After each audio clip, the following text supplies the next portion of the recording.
I have a portrait here of a baby dragon in an egg. I'll explain a little bit about that while we wait for some other people to join, because the theme of today is all about new beginnings, decisions, foundation.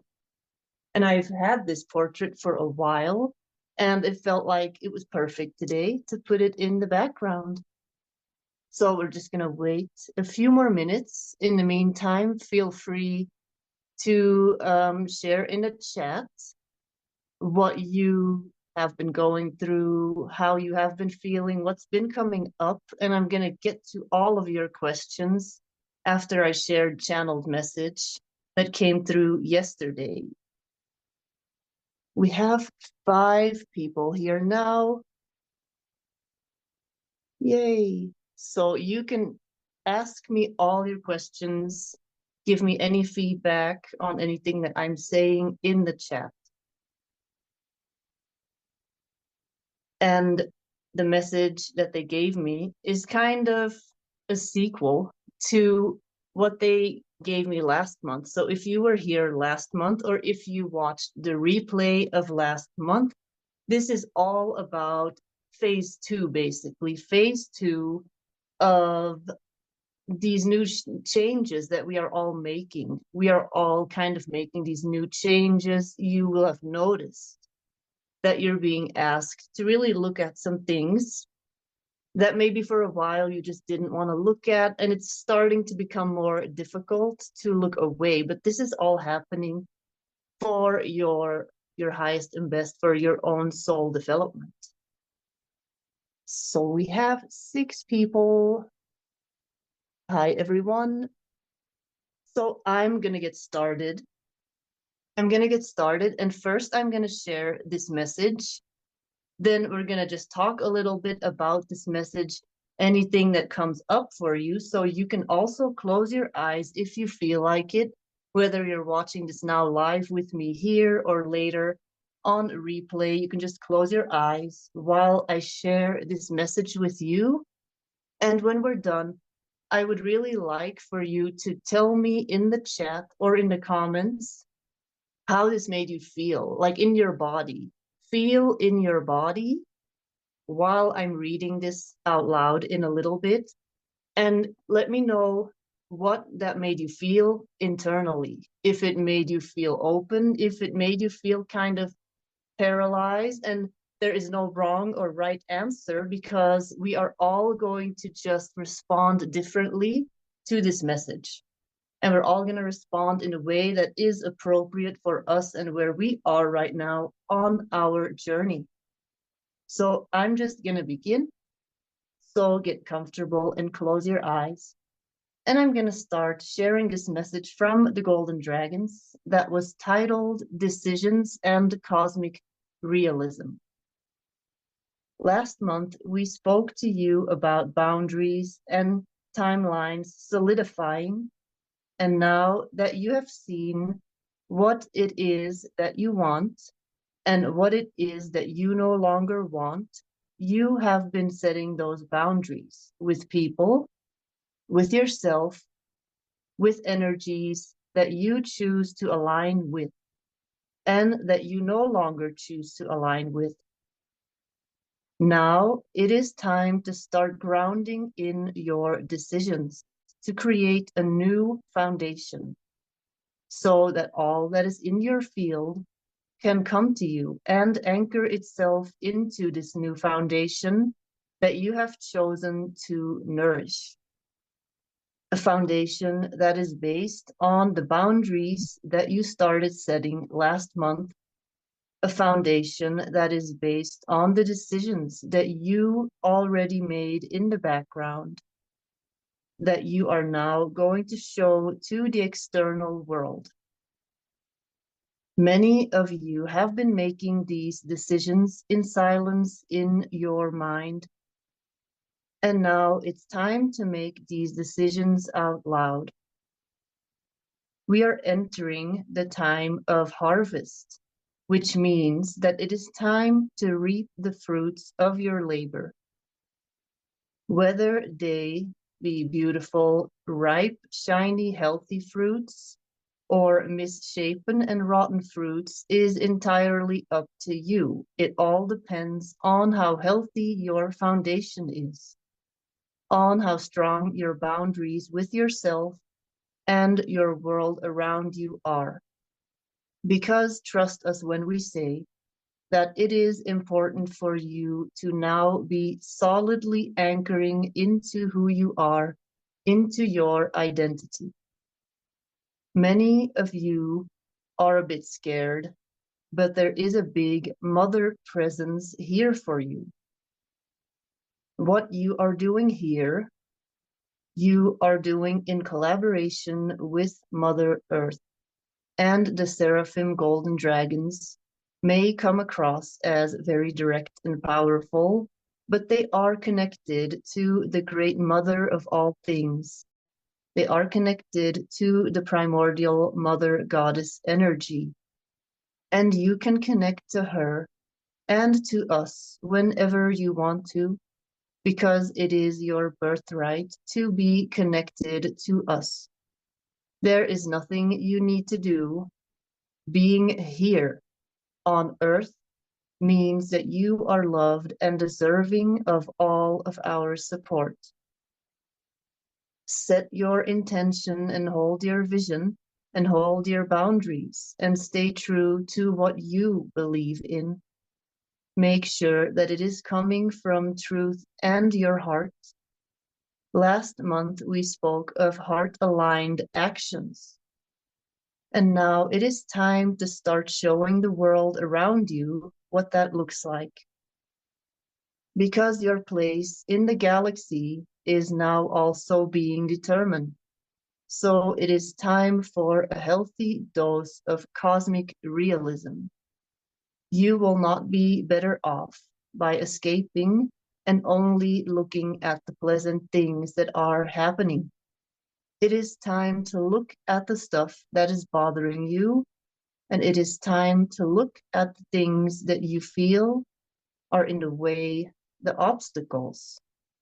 These are invitations for you to become more clear on the decisions that you have to make. Until you become more clear on your decisions, you may find your energy to be scattered, foggy, and uninspired. Give yourself the gift of being clear with yourself, of owning up to your decisions and stepping into your inner creator being fully. It is only then that you will be able to really work with your energy in a healthy way, by preserving it, by protecting it, and by directing it with your decisions that are grounded into your highest timeline. And this is how you will harvest that which is for you. So that was the message that they gave me this month.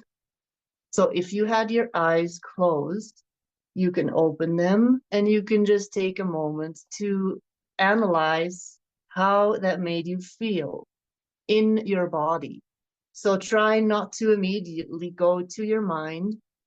Try to feel and become aware of, am I breathing right? Am I stiff? Am I contracted? Or am I relaxed when I hear this message? And let me know in the comments. And later, I'm also going to pull cards for you, and you may get some more clarity on what it is that came up for you. So feel free to share in the chat, and I'm going to read in a little bit what you all have to say about this. And something that I really feel, why grounding is so important, why we need to ground. Basically, we are merging with the earth. The earth is going through this ascension process, and we are like one cell in this gigantic being. We are our individual selves, of course, but when you zoom out and zoom out and zoom out, we are basically one cell of this big being that is developing separately, but also together with the planet. So everything that we receive, we have to send back into the bigger whole, into the planet. It's just like how our body is a planet, basically, like onto itself. And every cell is an individual. If you would go and zoom in, that cell has a consciousness. And we are a cell of the consciousness of planet Earth, because that's what we chose to do when we incarnated here. That's what we chose to do. So you can look at yourself as this cell of Mother Earth. And that is why we are collaborating with her. So you're not doing this alone. You can constantly ask for more grounding, for more help. And that is why you also have 2 chakras underneath your feet. We have a ton of chakras, by the way, but the 2 main ones underneath your feet are specifically meant to anchor you into the planet so that you can really receive more, so that you are fully anchored in. It's like building a house and building it on a solid foundation. You want to make sure that this is anchored into the ground, or it's gonna just blow away. The wind is gonna just blow it away. And it can be a really big, nice, sturdy house, but if it is not really anchored properly onto the foundation, then an external wind can come and blow it away, and it's not going to be solidly anchored into the ground. And that's the same thing that happens to our bodies when we are opening up and we are getting so many downloads. We are getting so much psychic energy, so many things that are coming to us, realizations, insights. And if then we are not collaborating with this body, with the planet, it can become overwhelming, because all this energy is staying in these upper chakras. So that's one thing that I wanted to add, why it is so important. So let me go to the chat and see what you have to say. Is the phoenix like a dragon or different? That's interesting, because this is completely random. We went to get Chinese food yesterday, and there was like a phoenix dragon menu. So that's funny. The phoenix, I believe, is a type of serpent, celestial serpent being. Just like there are many types of dragons. And they all, if you look at it like a triangle, they all go up to the original serpent being, which is the seraphim angelic frequency. That is the original ancestor of all the serpent-like beings, both positive and negative. And the split, and this is something that's going to come up later in some of the questions that I received from people that I'm also going to be addressing in this live. But I do talk a little bit more about this in the dragon videos that I have online, and also in the dragon course that I have. But the phoenix is a mythological being that indeed can be related to the dragons and the seraphim, I think. And it's just how they translated it. And it went through this filter, of course, of mythology, of vocabulary, and it became the phoenix. But it is a being that in essence can shapeshift. It is an energetic being that can become physical and energy again. So that is really what that is. And that's a very good metaphor, because right now we are in this time of massive alchemical shifting out of old stuff and new stuff beginning. The fall, autumn, harvest season is all about leaves falling and hibernation, and this phoenix then in spring rising again out of the ashes. So that's actually a good question. Let me see. Tracy says, I truly loved this message. It seemed to apply perfectly. Important decisions, yeah, have to be made out loud.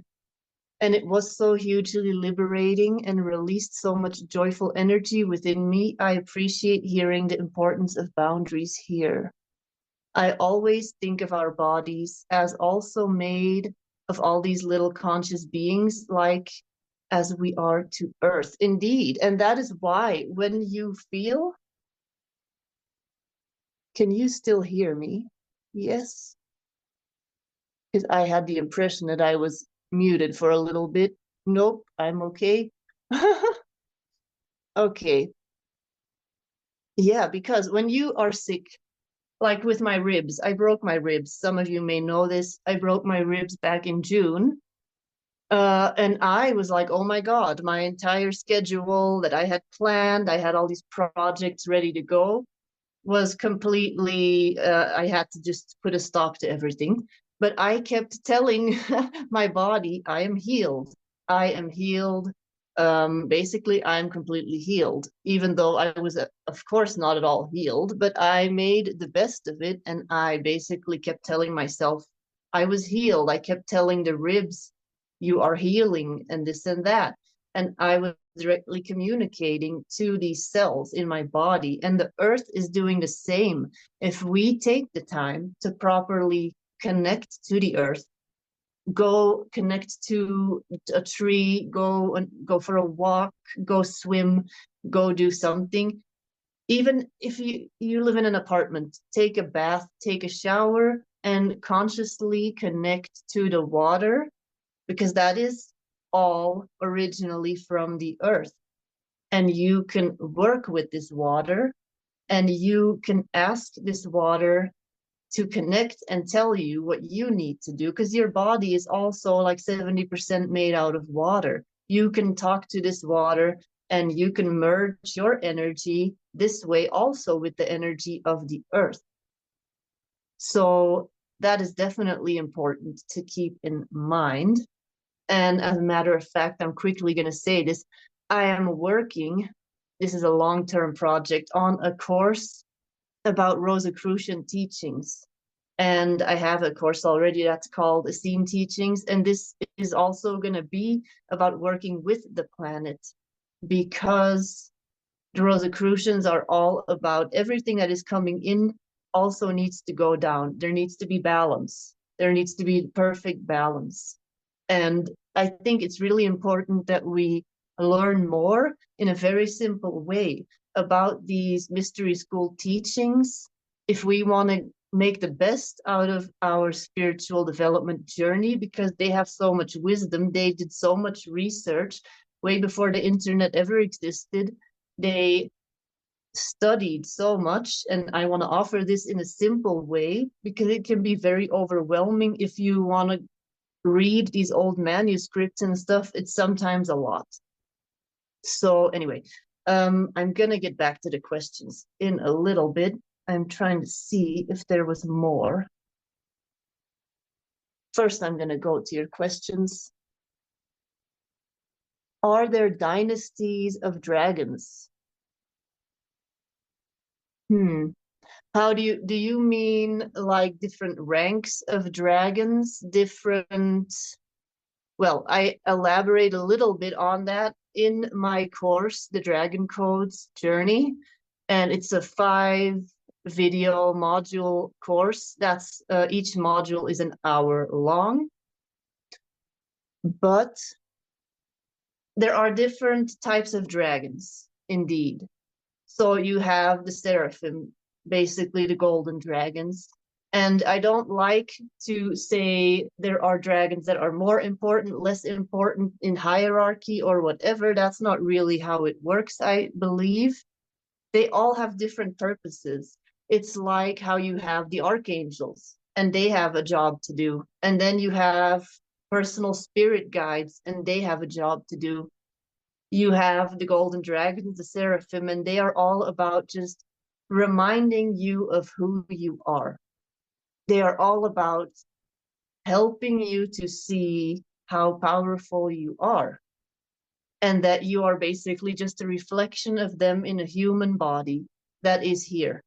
And they are these angelic golden beings, and that is really what they are. The dragon is just a reflection of the human, but the most powerful aspect, that is the closest to source energy. And if you are trying to then look at it through a human lens, you could say these were the most important ones, but there's really no such thing as more important, less important, because there's also dragons that are connected to different star systems that are working with different frequencies. There are dragons that are very connected to the earth. And I'm going to be doing more work with these different dragons connected to the elements, different dragons connected to specific frequencies, because time, as I've already explained, is not really linear in the way that we experienced it. Of course, we experienced it that way because that is how we make sense of things, how we can kind of categorize our experiences. There are specific Atlantean dragons, Lemurian dragons, Syrian, Lyran, Andromedan dragons, etc. And they are all here to assist us with different parts of our development. So there are definitely earth dragons, water dragons, air dragons, fire dragons, all these different types of dragons. And we can work with all of them, basically. So I hope that that answered your question. Are some people on the same frequency as Earth without Gaia? I don't really understand your question. Do you mean that some people are on the same frequency as the planet, that they are basically vibrating at the same level? Yeah, can you clarify that for me, please? I sensed once there were 4 dynasties of dragons. I've never heard of dynasties of dragons, but then again, I do believe there are definitely people that work with different groups of dragons. So you will see that now there's more and more people online that are starting to talk about the dragons, more people. But what I feel is that they are all connecting with their own individual group of dragons that they have contracts with from other incarnations. And in my case, I really connect with these golden dragons. And then there are people that strictly work with the earth dragons, people that really work with the Lemurian dragons, or a specific type of dragon that is connected to a group of souls, to a specific soul group. So that is something that I am seeing. And there's people that are connecting with the Avalon dragons. And that is also a part of my work, the Avalon dragons. So you're going to be drawn to specific groups, frequencies of dragons, just like how some people are very connected to the archangels and other people are more connected to working with elementals, the fairies, the earth spirits, stuff like that. So it's all about what you came here to do and who you are ready to connect with and how that is gonna basically serve the greater good. It's all a well-oiled factory. It's like the factory of Earth. And we're all working in this factory and working together, basically.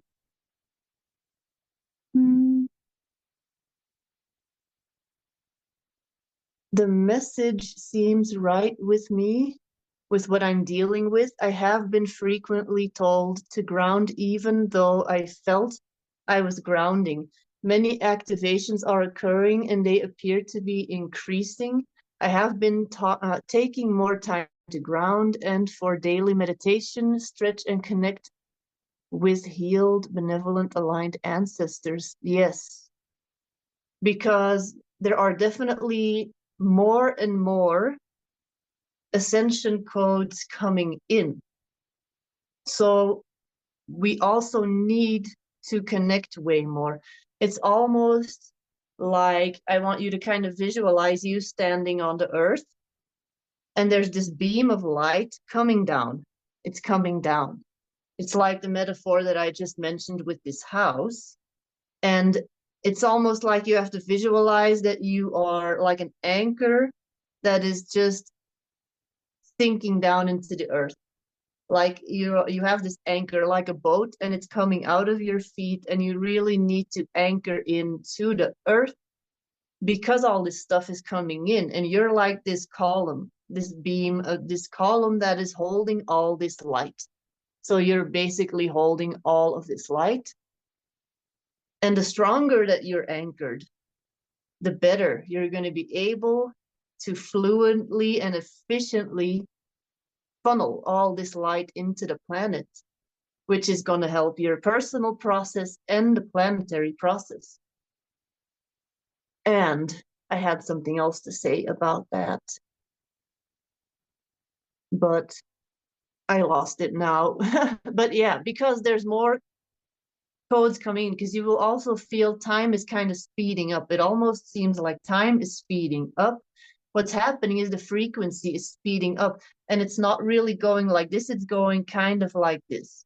So it's going like this. It has been, and now the faster time goes, the quicker these energies are going to come in at higher volumes. And that's what you're feeling. And that's why we see so much chaos too. We see so much chaos in the world. And grounding is just in general really undervalued in the new age community, let's call it that, because we all want to be in the clouds. We want to do the cool stuff. We want to do the alien channeling. We want to do the angelic channeling, meditation, and that is great, because now we are finally back in touch with all these beings. For a long time, we were in a very dense energy. More and more people are naturally connecting to all of this stuff. But that's why it's really important. You have this good foundation, and do simple stuff. Do real simple stuff, like just going and sitting in the sun with no other purpose than to sit, than to be in the sun. Just standing with your feet in the water with no other purpose than to just be. You don't have to do anything. You don't have to feel anything. You don't have to have any goal. Just being, just completely being is all that sometimes we have to do. Let me see.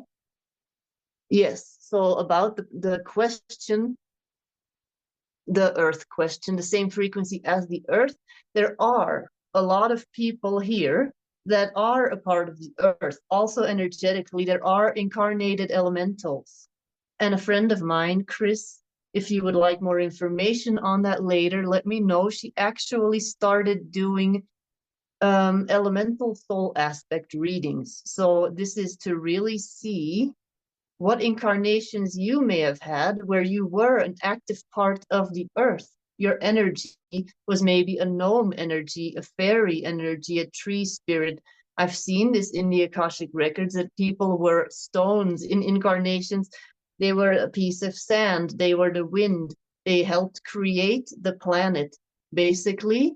And then you may have come back in a human body.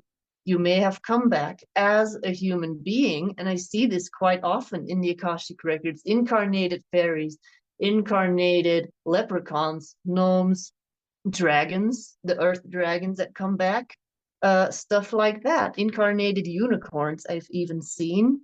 And because we can do way more as a human being sometimes, and these beings want to contribute as a human. So this is really happening. And that is, I guess, how you can say that a person has the same frequency as the earth. These people are going to naturally be way more connected to the earth. It's going to be easier for them to find that harmony immediately, compared to souls that have had way more extraterrestrial lifetimes. There's souls that have had a lot of incarnations in Arcturus, places like the Pleiades, places like Sirius, or even highly evolved Earth incarnations such as Lemurian incarnations, Atlantean incarnations. And these people are going to find it harder to kind of harmonize with the planet. And that's why there's people from all over the galaxy here, because this is the time to be here. Everyone wants to be here now. I mentioned that in my last live that I did last month. So it is extra important to find harmony with the planet. So yeah, let me see. Okay. What kind of dragons are Lemurian dragons? I talk about them a little bit in the book that I wrote, The Angels and Dragons and Other Things story. It is not, it is fairly cheap. You can get it on my website. There's a chapter in there about Lemurian dragons, Atlantean dragons, the Atlantean dragon knighthood, where the dragons came from in the galaxy. The Lemurian dragons were really here to kind of solidify this 5D frequency. Once all these beings started coming in from other star systems to really help seed this Lemurian 5D society. These dragons came in to help bring all these galactic codes into the planet. So their job was very much about harmonizing, peaceful. And later we can see how that kind of shifts once there is more contrast that starts being introduced on the planet. Then the dragons are going to start to become more defensive, psychic protection, all that stuff. But in Lemuria, it was really about working with the land, working with the fairies, working with the elements, working with nature, and bringing in all of this information from other star systems. Grounding can be difficult. I spent 8 years focusing on just that, yes. But 𝘀𝐿𝐶𝐺, yes, you're also a very high frequency angelic soul, because I've worked with her. Then it can be extra difficult. I have seen people that are, I call them angelic souls. Everyone is an angelic soul. Let me just make that clear to begin with. We are all angelic in origin. Every single person watching now, you are actually an angel. So, but then you have started going through layers, gathering experiences, and it's like a percentage. So some people have spent a lot of time in the galaxy traveling. They are very galactic. Some people immediately were like, I want to be a part of Earth, of this process, of this creation process. They are very much connected to the Earth energy.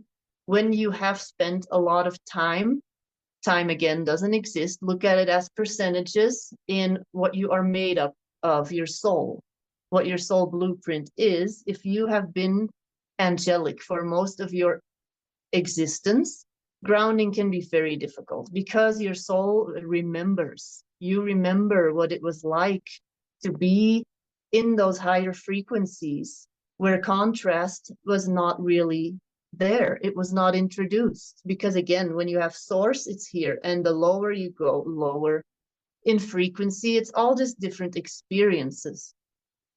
Then you have more contrast. So the fall, if you want to call it that, it's I wrote about this once after my near-death experience, how you can feel literally like a fallen angel. You can feel like a fallen angel, like you are lost and like, what am I doing here? I know I'm supposed to be doing stuff. And it is very difficult to ground. But water is one of the easiest ways, especially if you feel like you have strong connections to this angelic realm. The seraphim, for example, are very connected to the mermaids. Mermaids are water seraphim, I call them.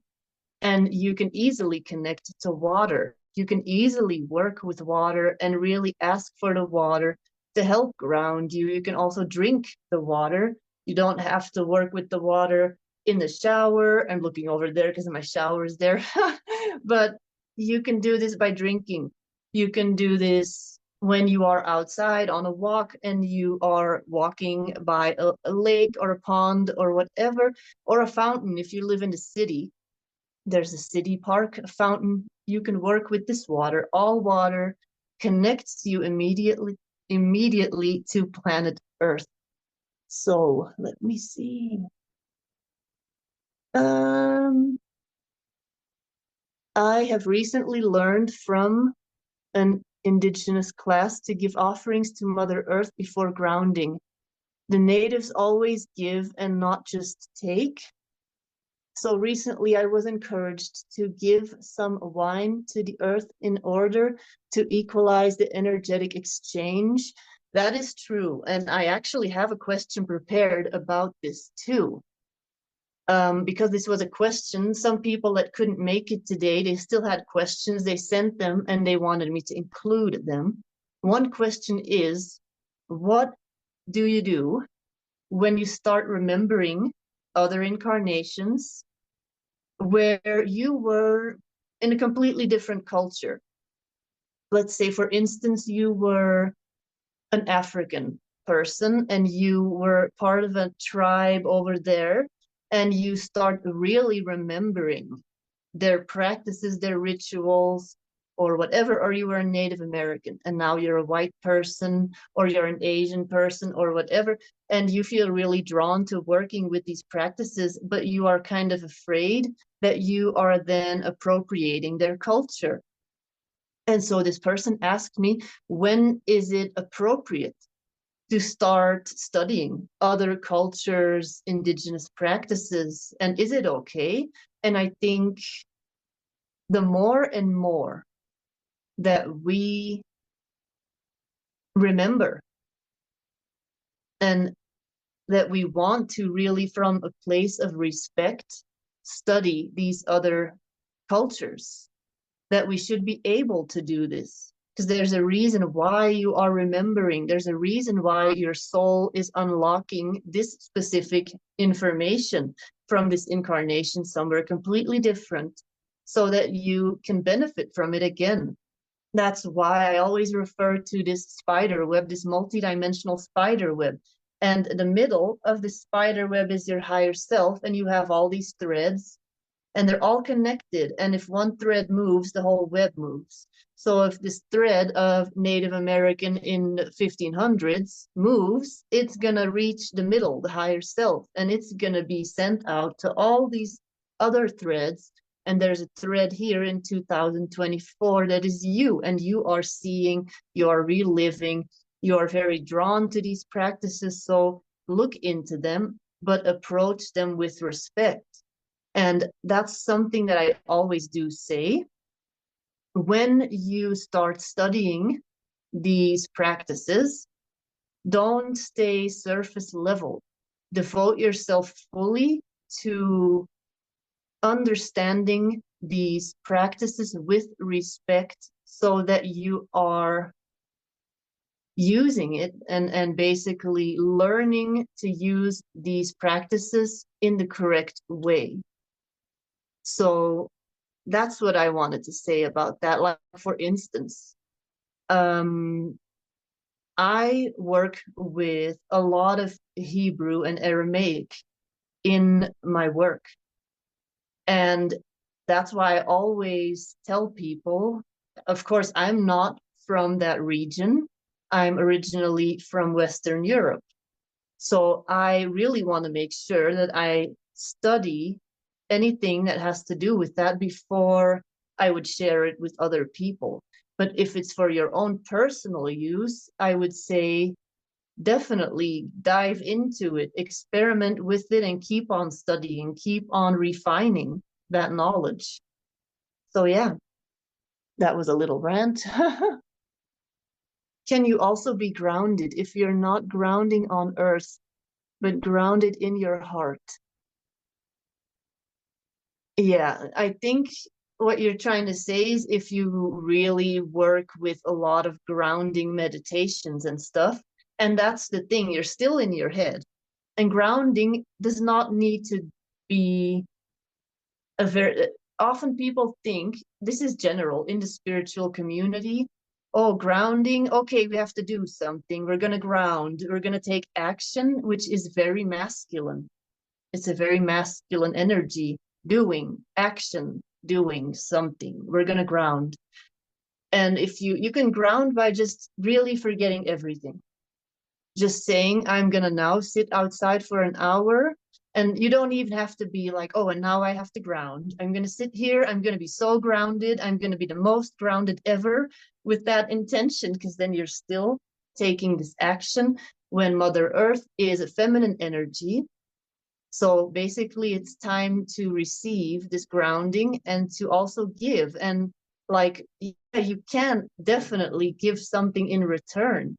That is definitely like the offering with the wine. I know that in the beginning, when I started exploring my spirituality, which was 25 years ago, I know, when I was 13, I started with like fairy witchcraft stuff. And yeah, they definitely, Celtic practices, they also have things of offering water, offering some kind of food, offering flowers, offering something back to the planet, offering something like a gratitude thing for the energy that you are receiving, the protection, the groundedness. So you can definitely do that. It can be very simple. It can be extremely simple. Or even, this is going to sound really stupid, if you have long hair and you lose a bunch of hair, you can actually take all this hair, wrap it in a little ball. You can give this back to the earth. Stuff like that. It doesn't need to be complicated. That is also something that you can do. So, I got a grounding mat, and it really helps. I used to have to sleep on the floor, but I can just put my grounding mat on the bed now. Yes, I've heard of those grounding mats. I've also heard of grounding shoes. I keep seeing ads for grounding shoes.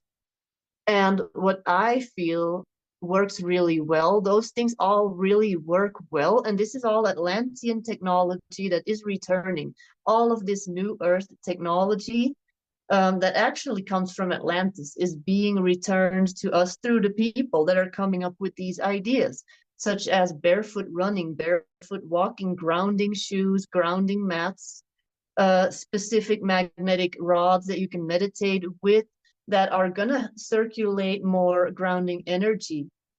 All of this stuff can definitely help you. It can really help to do this. And certain crystals that you can also use for extra grounding, all of that stuff. A grounding mat, I've not really looked into it myself, but those are indeed all things. If you want to just, because there's no rule that says you cannot use external help to help you be more connected to the earth. You don't need it, but you can definitely use it, because this is all Atlantean technology that we now just have access to again. And water, yep. I always visualize the concept of nature. Yeah, definitely, that is also good.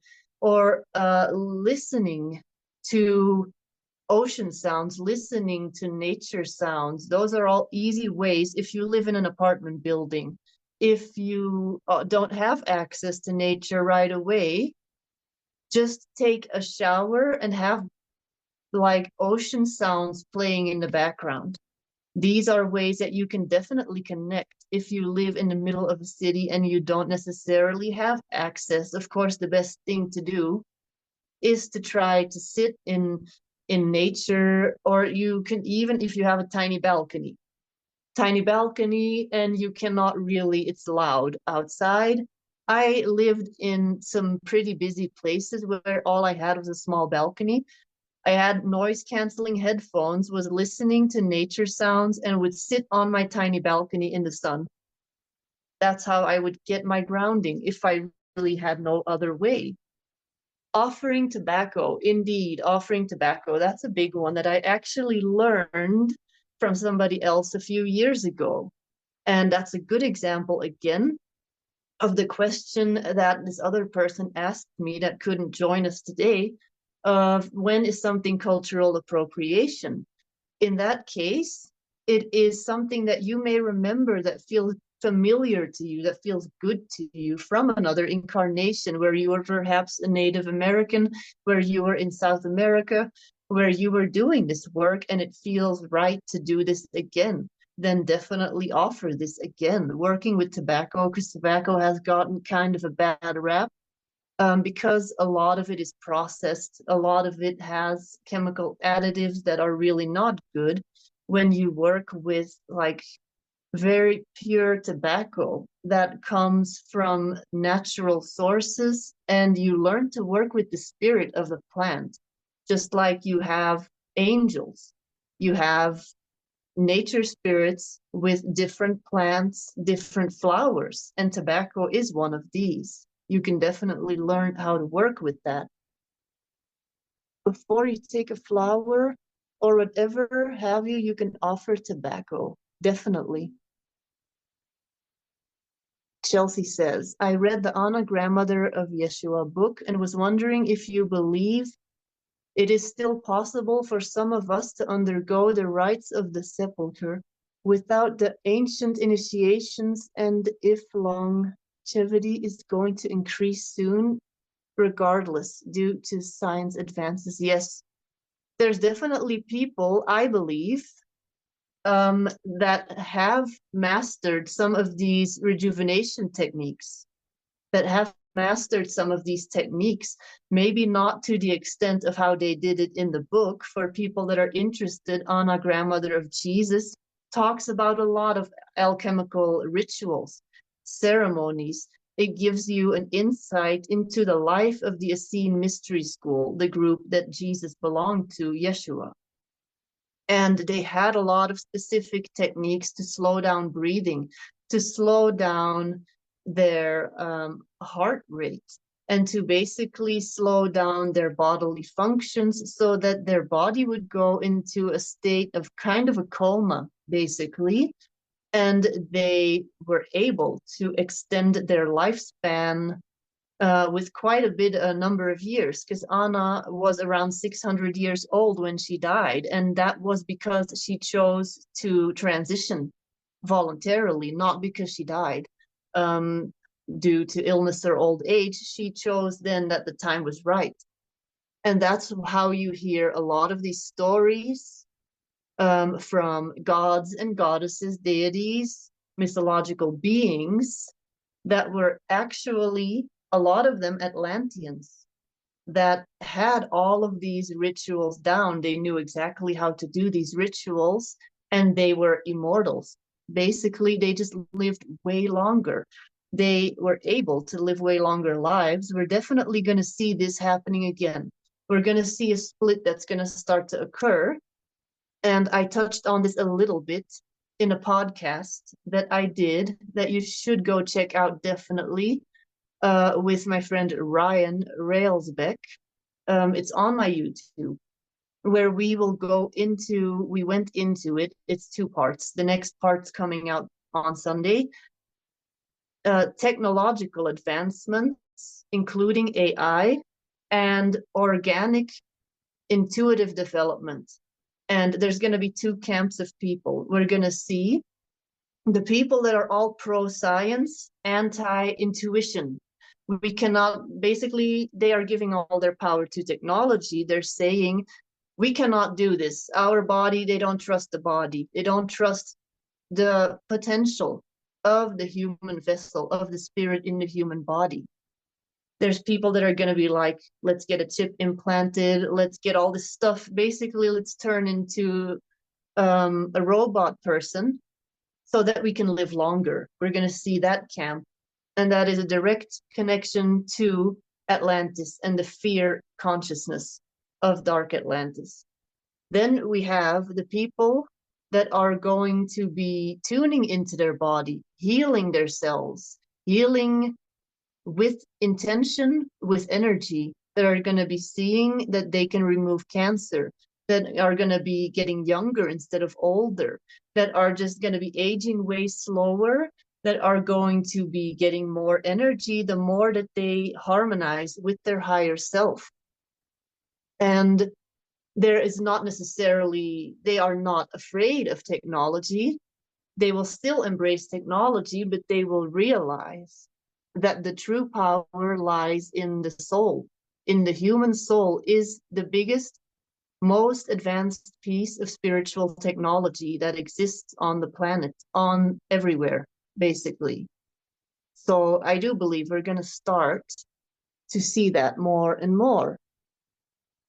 So those are the questions for now. Definitely keep asking your questions in the chat. I'm going to quickly go back to some of the questions that I have here from other people, and definitely give me your feedback on those and your ideas as I'm going through these. And keep on asking your own questions, of course. And if you are watching this later, put your questions in the comments, and I'm going to save them all up for the next session that I do. So some person asked me, how do you know which spirit guides to trust? How do you know which spirit guides to trust? Because when you are first awakening, you're basically getting all these different voices, insights, all these different downloads, and it can be very overwhelming. Again, it all comes down to grounding. It comes down to feeling in your body what feels right, what feels good, what feels not good. And if you are detached from your body, if you are dissociating from the physical body, and you are dissociating from being here on the planet, then all you have to work with is the mental space and these things coming into the mental space. And then it's going to be very difficult to discern what is a benevolent energy trying to assist you and what is maybe an energy that is trying to siphon from you. And I'm definitely not saying this to scare you or to make you wonder, oh no, is something trying to talk to me? Because most people do have a very good sense of that. But that is, again, why it's important to feel in your heart. And your heart, when you're fully anchored into your body, you're going to literally feel it in your physical heart. You're going to feel it in this area of your body.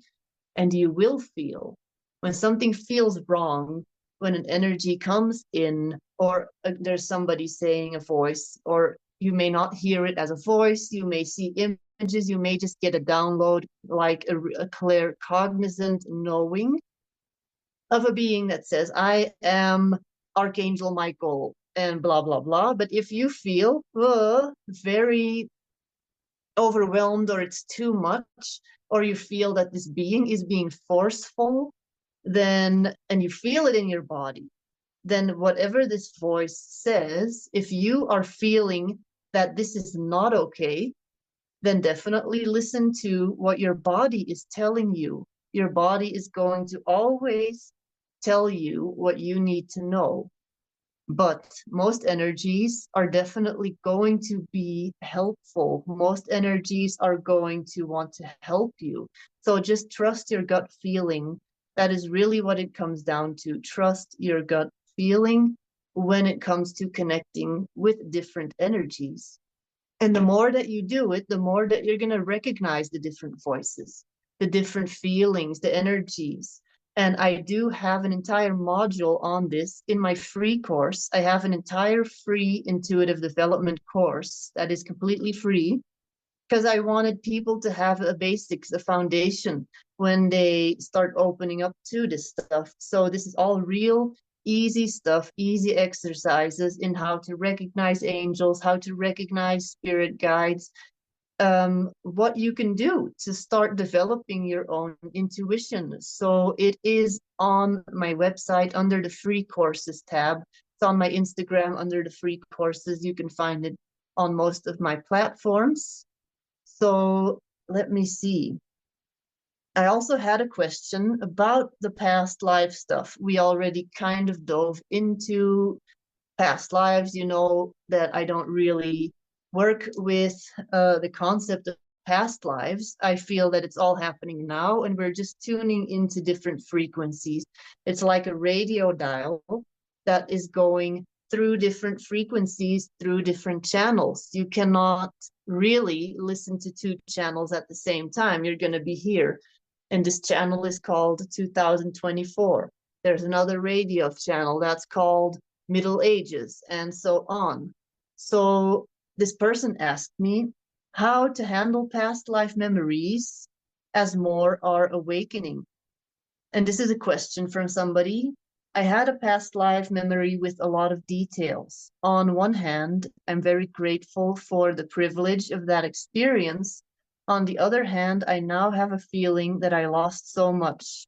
Their life, family, habits, a lot of things, just normal things, basically, when you're living in the matrix. I don't really like using that terminology, but it makes me feel, that person said, as though it was all taken away. And once I leave this life, all I have now will be taken away from me too. I just want to reconnect with the things I lost, as well as belongings I used to own. Anyone else here who can relate after they remembered a past life? Basically, a lot of people think they're going crazy because suddenly you are feeling, it's like when you have childhood memories.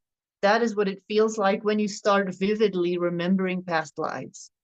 It's almost like childhood memories from way, way ago, a long time ago, but they are from even before you were born into this body, but you're remembering them exactly like how you would remember childhood memories or something. And you would like to be able to go back, because to you these things feel very real, as if they are now still affecting you, because they are. And it's not necessarily about escaping, going back to that time, becoming that version of you. It's about bringing them to you, about bringing them all back to the center of the spider web, like I already mentioned earlier, this metaphor of the spider web. It's about combining them, merging them, celebrating that they are back, and being fully here. And then we are full circle back to grounding, being present in the earth, being with the planet. So that is really what it's about. But how do you deal with that when that starts happening? That is indeed overwhelming, because most people will not understand why you are so sad. You are grieving. You can grieve lifetimes that happened, that are happening in other frequencies, where your soul is experiencing other lifetimes, other people. And then I have so many people that are telling me, I'm literally crying sometimes 2 days long, crying over stuff that happened in another lifetime. That they cannot deal with people, they just have to deal with that stuff. And on top of that, you have to deal with the 3D stuff, the actual stuff, like paying bills, blah, blah, blah, going to the grocery store, all of that stuff. You still have to deal with the normal stuff. And they say, it feels like I'm going crazy. So how do you deal with it? You find community. You rely on other people. You come to meetings like this. You come to this Zoom class. I share Akashic stories regularly from readings that I do, to basically help people with this, to help people see what the end result can be. These things come up for you to help you integrate them so that you can use them as a strength. And you're going to have to go through the healing process first. There's going to be some unresolved stuff from other incarnations that are going to come up. They are going to come up with a reason. The stuff doesn't come up just to torment you and to make this life harder. That's not what it is. It is going to look like that because it's very overwhelming. But it's like in the channeled message, maybe that's what the decisions are going to be about fully integrating some of these aspects and owning them. This identity that they spoke of, owning them. That in some lifetimes you may have done stuff you're not proud of. It may have not been nice, stuff you're kind of ashamed of on a soul level, but you are meant to now heal that, integrate that, and use it for good. So a lot of the time, I have a free Akashic Records course where you can learn how to work with this stuff. I give tips, I give advice. Check it out, definitely, if you have not yet. So it is all happening. It is normal. It is very normal for this stuff to happen, is also what I want to say. This is very normal stuff that is happening more and more. There is a question in the chat. Let me see. To go back to what you were talking about with discerning who you are connecting with, not long after I opened up to connecting with guides, angels, dragons, etc., I came across someone talking about how dark forces can impersonate light forces, and you still feel good when connecting without realizing it's a dark force. I felt like I was too new to all of it to really be able to tell, so I sort of shut it all down until recently because I missed it. Would you please offer your take on that perspective? I believe that when you are in tune with your higher self, with your body, that is never, any malevolent being is never going to outsmart your higher self that is connecting straight to Mother, Father, God. You cannot be tricked when you are connected to the God frequency. And that is why a lot of people don't like the word God. They don't like the word God because they associate it immediately with Christianity. And that is why I purposely use the word God, because when I use that word, I mean the source of everything that exists, the true home of your soul, basically. That is what I mean when I say that. And if you are in doubt, if you're in doubt, because that is what I do recommend, connect straight to God, connect to source, connect to God. And the golden dragons, the seraphim angels, are basically like, I don't like using hierarchy and like whatever. They're like right under God. They are serving God constantly. If you work or just call upon the seraphim dragons, Mother, Father, God, use that in your meditation, you will feel open. You can use source, you can use the universe, but we live in only one universe that is a part of a multiverse, that is a part of creation of God. So when you connect straight to God, you can bypass all the guides and all the other stuff. So what I do when I connect is I always connect straight first to source, Mother, Father, God. And from that place, you can branch out and call in your spirit guides, archangels. And I believe that if your life does not get better, if you feel that life isn't getting better, you're following advice, and life only gets worse and worse, then that is the biggest indicator that your guidance is not of God, not of source. That is the biggest indicator. And that does not mean that you're never going to have obstacles. It doesn't mean that life is going to go super peachy and smooth and it's going to be perfect. No, you're going to still have your spiritual initiations. You're going to still have your obstacles that your higher self put in place for your development. But you are going to, with the advice of your guidance, be able to overcome them. You're going to see that you can do it. You're going to listen to the advice and you're going to be able to do it. And that is how you can discern that a guide has your best interest or that they don't have your best interest. And it's always going back to your heart, going to your heart. How does it feel in your heart? And that's the same thing with people that you connect with online, spiritual content creators online. If you don't feel good, that doesn't necessarily mean they are not good. It means that maybe it's just not a good match for where you are on your spiritual journey, and then it's okay to move on. So I hope that that answered your question. Let me see. That makes sense. It's all about alignment then. Yes, indeed. It is really all about alignment, and first and foremost, your inner alignment with source, with God. And from that alignment, all the rest is going to be in alignment as well, basically. Set a daily declaration of intention.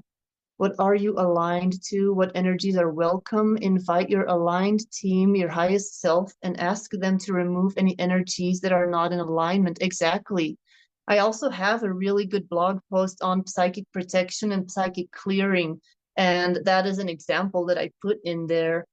Just like how you brush your teeth, you wash your hair, you take a shower, you clean your house. You're also going to clean your energy regularly. Otherwise, you're going to try to connect through a filter of dust that is unclear. So definitely, yeah, setting intention, asking for energies to be cleared, definitely. Could you please speak of black dragons? Where they come from, the energy they hold, and whatever comes to heart and mind. I have seen some black dragons connected to some star systems and also to Earth, and specifically in Atlantis and Avalon. In my experience, they are, because people often associate black with darkness, with negative, but it's actually creation. It is one of the most ancient frequencies, just the void, creation. It is everything and nothing at the same time. And black dragons can be very powerful in transmuting big energies. They can transmute a lot of dense energies. So there's definitely specific frequencies connected to specific color of dragons that I've seen. And for example, like the golden dragons, I always associate with the angelic realm. Pure white dragons are dragons that I often see connected to the Pleiades, Lyra, Atlantis, stuff like that. There were also a lot of black dragons in Lemuria, because I do mention that a little bit in the book that I wrote about them. There, they were all about really this ancient energy and bringing a lot of ancient energy to the earth, preparing the earth, basically. So I hope that that helps a little bit. I'm finding transitioning to a different life very difficult, starting a new business while still being in the old one, like being in two worlds at once, definitely. That is something that a lot of you struggle with, that I also struggled with, definitely, because for years I had a job and I was building up this job, and it definitely feels like you're in two worlds. I would really recommend that you keep an eye out for the podcast that's coming out this Sunday. By the time that the replay of this is out, that podcast will already be on Spotify, YouTube, and Substack, where we talk about, with my friend Ryan that I mentioned earlier, the timelines and how a lot of people, a lot of us are choosing, we chose this. So this is something, this may turn out to be a little longer than I planned, but this is really important.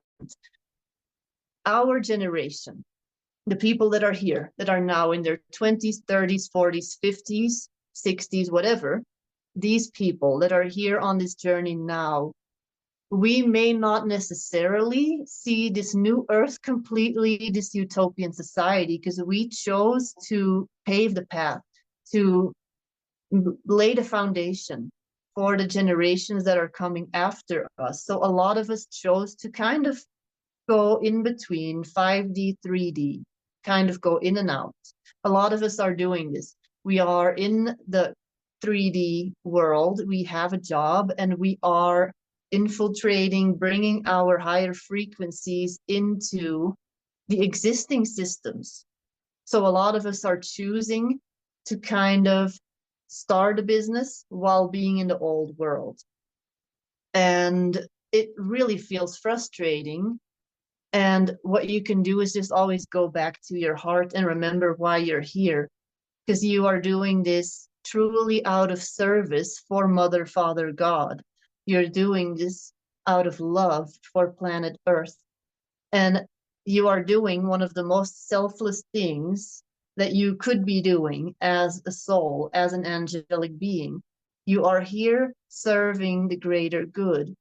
And sometimes that's going to feel like, I just want to get on with this stuff. I just want to be doing my spiritual stuff. And because you have this drive does mean that you are meant to do this. Your highest timeline is to fully step into the passion that you are feeling. That is absolutely what you're supposed to be doing. But because we're in this earth frequency, it might just take a little while. It might just take a little while, and you're going to kind of go in and out and be in this old business, old world, while you're stepping into the new. I think my advice would be to really just be proud of yourself. Don't feel like, oh, it's not going fast enough. This is not, it's failing, this and that.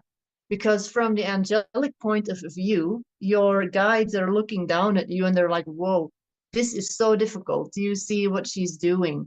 She's doing all of this while she's being blasted constantly, bombarded with this 3D stuff. And still she's finding ways to start this other business. She's persevering. She's determined to make this work.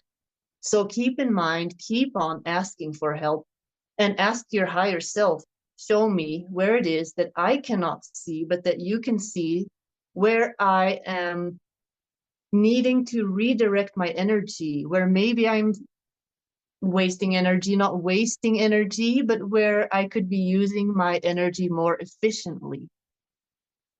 And some days are also just going to be easier than others. So that is kind of a part of it, but definitely seek community, seek like-minded people, because that can just really help lift you up so much. I also encourage all of you, if you're not in my Facebook group yet, to join it and also share in the group how you're feeling, because it can really help to just share. And then somebody else says, I feel that too. I'm in the same place. It can be very helpful to just know that there's people all over the world and we're all doing this, but we're all scattered all over the world. So it feels like you're alone sometimes, but you really aren't. But we're just all kind of scattered all over. What frequency do you see brown dragons connected to? They are very connected to the earth. They're very connected to what is in the earth, what the earth is holding and clearing the land, the ley lines, the energetic meridians of the planet, the brown dragons. So they are also very connected to the trees, I feel. Like they're showing me an image of a tree now and this dragon wrapped around it, like a protector spirit of a forest, for instance. So that's how I see the brown dragons, really. And Celeste says, thank you very much. I'm truly enjoying this talk, and I am really happy that you guys are asking so many questions, because this takes the conversation to a completely unexpected angle or direction. So I really love this conversation. So keep on asking your questions. I'm gonna see if there was more that I had, more questions that some people had. Now, I do have one really interesting question that somebody asked that is connected to reptilians. And I know the reptilians are kind of a controversial topic in the spiritual community, but because somebody earlier was asking about some of the origin of dragons and stuff, and again, if you want to learn more about this, I highly recommend that you check out the book that I wrote. But somebody asked, did avians create the reptilians? Is what a question that somebody asked me, because they heard somebody say that.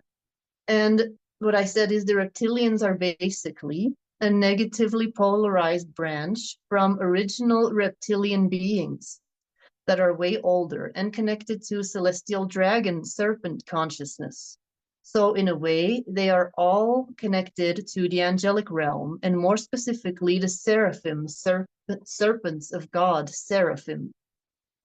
And they didn't necessarily create them. The avians are also these golden angelic beings, these bird-like beings, and they are one of the first offsprings of the seraphim angels that started creating the creator beings, that created an entire galaxy, an entire place for their kind to exist.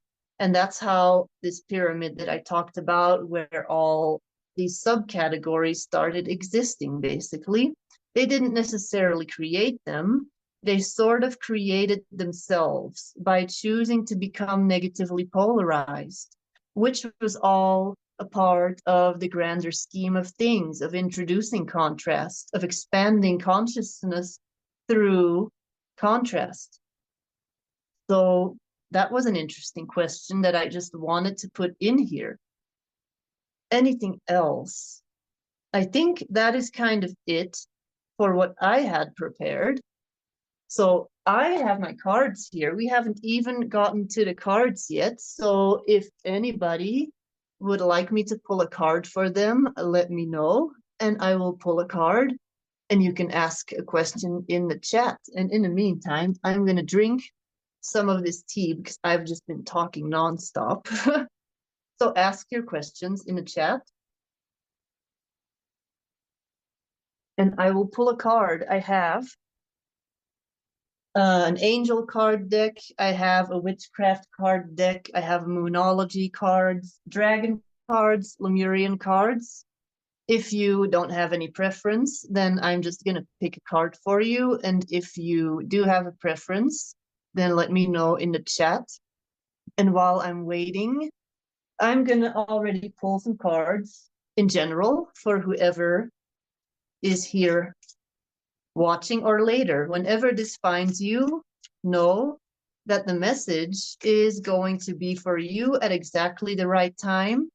Whenever this finds you. Oops, yep, these are falling out. So I guess that's what we... And these cards I pulled for a few people actually recently. Can you see this? This card is titled Fog. Obscurity, feeling lost. I'm putting this here for now. Lavender, tranquility, kindness, and self-care. Summer, expansion, growth. I feel these come in the right order. If you feel that you are overwhelmed, and it has been a month of really stuff coming up for people, stuff is coming up, you can feel kind of lost in a fog because you don't know where to begin. You feel you have to make changes, you don't know where to begin. Grounding, tranquility, seeking relaxation. Lavender is all about self-care, tranquility, calming your nervous system. Do things that connect you to the earth, and that fog will lift. The fog will lift, and there's going to be more clarity on the decisions. Again, this perfectly ties in to the channeled message about making decisions. And then you're going to experience this growth and expansion. From that place of clarity, of groundedness, of actually slowing down, you will feel more of a clarity, a mental clarity of how to move forward. Let me see.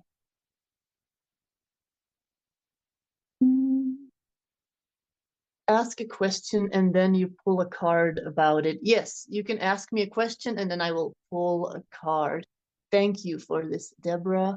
You are very welcome. This is what I love to do. I love doing these things. My question is, am I on the right track in my thoughts about developing my business? I feel the dragons for you.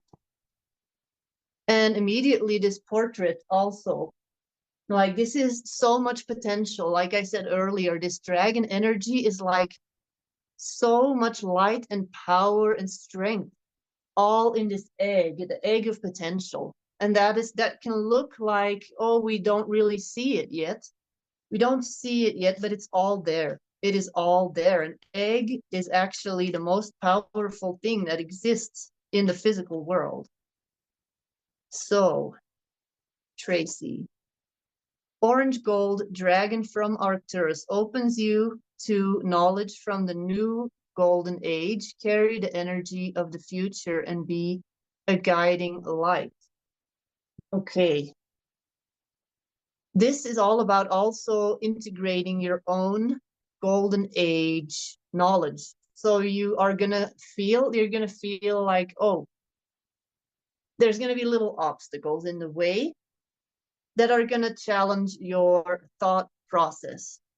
And one day you may feel, oh, okay, I'm super confident. And then you will feel, oh no, am I making a big mistake? Or should I just stop all of this nonsense? Or, you know, we go through this stuff when you are stepping into developing whatever it is. You don't necessarily have to be starting a spiritual business. You can also be like, start a cupcake factory. I don't know. Maybe one of you is in starting a bakery, but this came to mind. If it's what you're passionate about, it is definitely in your quantum field. And for you to manifest, you can definitely do it. But by accessing those highest timelines, you're gonna bump into the stuff that's in the way, and it's gonna come up for you to really burn through it with this golden knowledge. It says, carry the energy of the future, be a guiding light. So I'm gonna close the chat for now so I can actually show you this. So yeah, I hope that helped. Let me see. Chelsea, yes, please. I have had a competitor move into my area and it is taking much business from us, and she did this knowingly, and I still remain quite angry about this. Okay, I'm feeling this is past life connected. This did not come up in your Akashic Records reading, but I immediately feel this is past life connected. I'm going to see what the angel cards have to say. But I'm feeling this is for you to be the bigger person, to step into your, oops, this is gifts from God. You saw this came flying out of here. Gifts from God, Archangel Sandalphon. We angels bring you gifts from your creator. Open your arms to receive. So also anyone watching this on replay, if you feel that a question perfectly applies to you, it's not going to be a coincidence that you're watching. So I feel, Chelsea, this may right now look like an obstacle, but when you overcome this, you're going to see it. You're going to see that this was meant to happen, and you may be slightly redirected, but not completely. It's like a train track that goes click. That's going to slightly, like a 10-degree angle, redirect you to actually a way more aligned energy. This is what I'm feeling. And for you to move, and it's the human side is going to be like, well, this is very unpleasant. This is definitely an obstacle. And now it's asking you to truly ask your higher self, how can I move through this? Tell me what I am not seeing, perhaps how I can really tune into a more higher frequency to overcome this obstacle. So I hope that was helpful. Bree, I am not sure what to ask, but I would appreciate a card. And I feel the Moonology cards. Sometimes, oops, and this was a very quick, a win-win outcome is forecast. A win-win outcome is forecast. It says, can you see this? I feel if there is something right now that is presenting itself to you, this can even be very subconscious. You may not have anything really that is bothering you in your life, or you may know exactly what this is about. That in the end, there's going to be a thing that happens that's going to be good for both parties. This is going to be beneficial for everyone involved. So whatever you're working on, whatever you're going through, it's going to be in the best interest of all of those involved. So I hope that was helpful. Tracy says, thank you so much. Total ring in my left ear, Bree says. Huh, that is interesting. That may be confirmation from your spirit guides. I find often the left is the side where I get the messages from my guides a lot, on my left side. This may be different, of course, but that's been my experience. Celeste, please, could you tell me what you see about the family I was born into? I can pull a card. I'm gonna pull this green witchcraft, or I can't remember the name. I can tell you some of what's coming through, but I would definitely recommend, if you want to dive deeper, I can look into all of that stuff in an Akashic Records reading, but I can definitely pull one of these because I find these are very good when it comes to ancestral information. Basil, prosperity, luck, love is what this card here says. And what I'm feeling is two different energies, two very different energies, that there's like an energy of victimhood, kind of.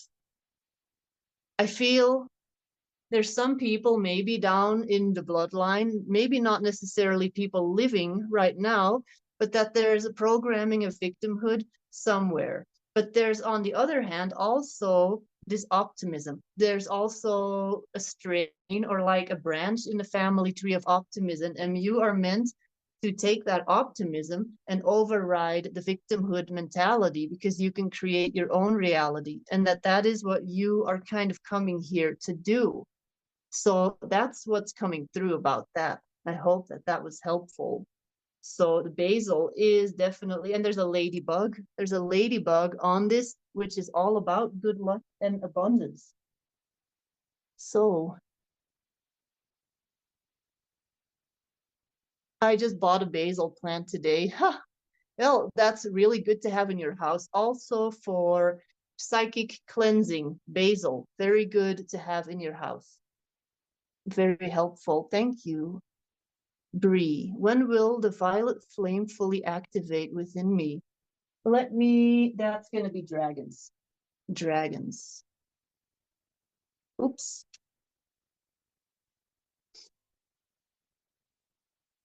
Let's see. And it is, of course, oops. Lilac fire dragon transmutes through the power of divine love. Open up to transcend love and enlightenment. Purity of heart brings peace, hope, and joy.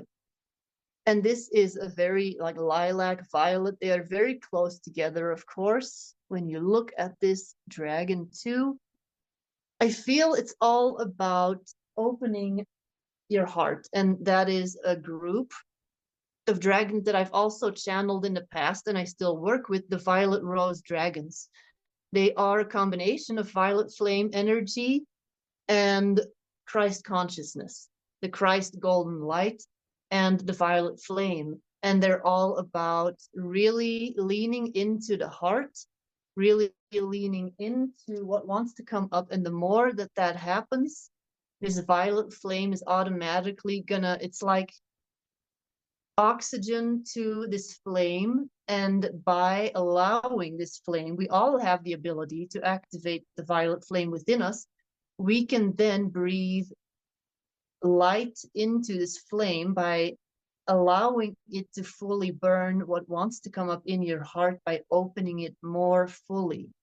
So that's what's coming through for you. Celeste says, that is so cool. Thank you. Chelsea, Saint Germain is magical. For the violet flame, you can imagine it burning right through you. Exactly. Exactly. Well, I think we're about ready to wrap it up. I think we're about ready. If anyone has any last questions, drop them in the comments now in the chat. Anything I want to say? Just, yeah, keep an eye out. I try to do these sessions once a month before the full moon, the Saturday before the full moon. So write that on your schedule if you want to join again next month. I will be doing it again on the Saturday before the full moon. Subscribe to my newsletter because I will announce everything over there. I will announce everything on Instagram as well, in my Facebook group, but usually it will all first appear on Substack. My Substack newsletter, you can find all of that on my website. I will post all of that also in the replay. I'm going to post a replay of this if you're watching this later.